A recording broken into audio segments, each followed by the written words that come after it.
Bonjour à toutes et à tous, ça me fait très plaisir de vous retrouver. J'ai décidé de refaire une vidéo que j'avais fait en 2014, une des toutes premières vidéos tutoriels que j'avais fait, qui expliquait comment mettre en place une image dans un mail à partir de Gmail.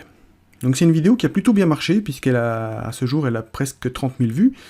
Bon, 30 000 vues depuis 2014, ça paraît pas énorme, mais pour moi, c'était quand même quelque chose d'assez énorme, avec des pics réguliers aux périodes de fête. Et donc je me suis dit, vu que la vidéo est un petit peu vieille et que la qualité n'était pas forcément géniale, et surtout que l'interface de Gmail a changé, je me suis dit que je vais vous faire une version 2020 pour les fêtes à venir. Donc ce que vous voyez à l'écran, c'est ce que je vais vous montrer comment faire, comment intégrer une image dans un mail que vous pourrez envoyer pour les fêtes. Donc, nous revenons à notre boîte de réception, et nous allons donc créer un nouveau message. Donc je me l'envoie à moi-même pour le test, évidemment. En objet, évidemment, vous mettrez ce que vous voulez. En texte, encore de message, la même chose. Et ce qui va nous intéresser, c'est évidemment l'intégration d'une image dans le corps de notre mail. Donc c'est très très simple, nous avons un bouton qui est dédié à ça, qui s'appelle insérer une photo, ici en bas, dans la petite barre de menu qui est en bas.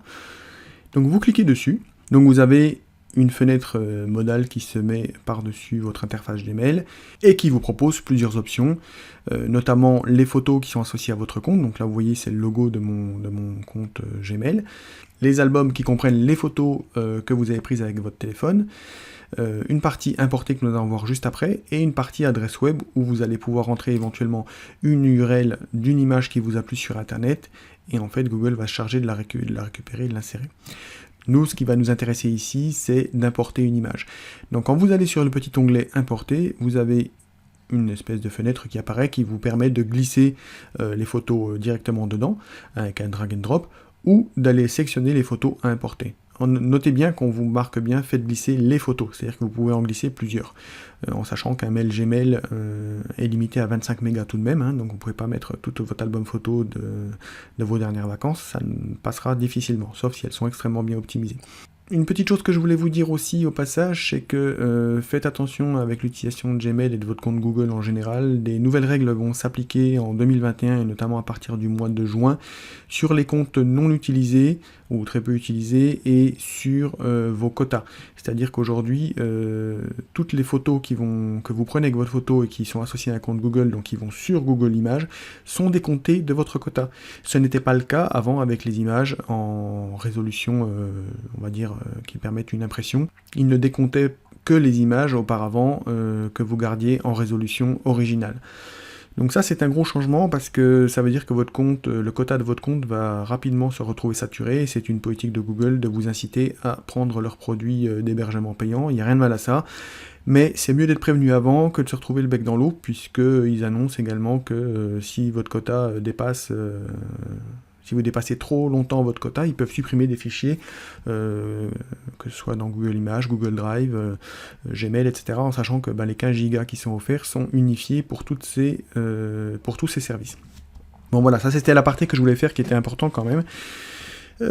À présent, on va voir effectivement le vif du sujet, c'est-à-dire les photos à importer. Donc, moi j'ai déjà évidemment sélectionné une photo que j'ai trouvée sur internet. Donc je vous montre.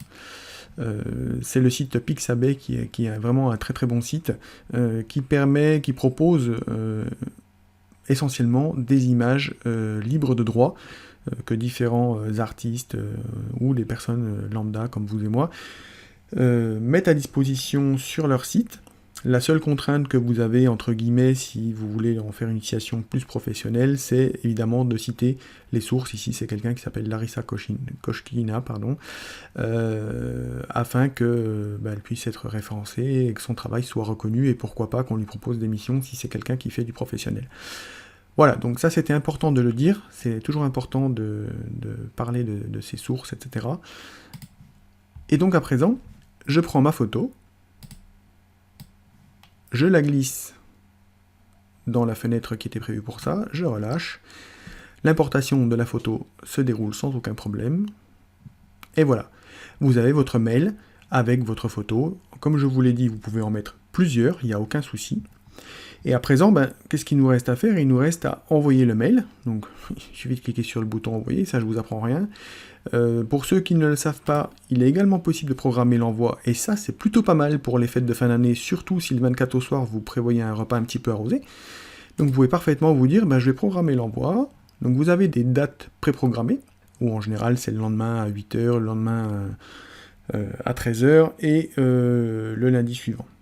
Et vous avez également accès à vos derniers horaires programmés, donc c'est l'horaire que j'ai utilisé pour mon mail que vous avez vu en début de vidéo. Et donc je programme ce mail pour le 25 décembre à 9 h.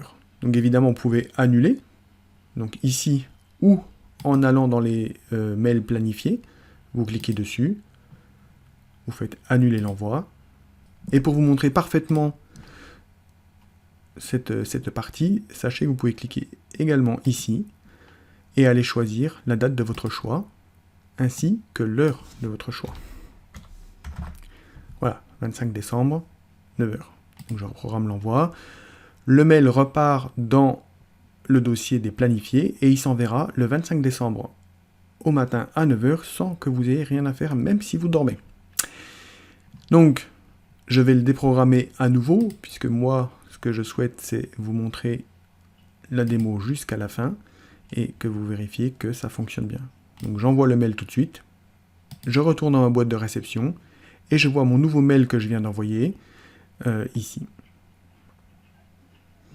Et voilà, et donc vous voyez bien que le mail comporte bien la photo que l'on souhaitait, et donc tout fonctionne parfaitement.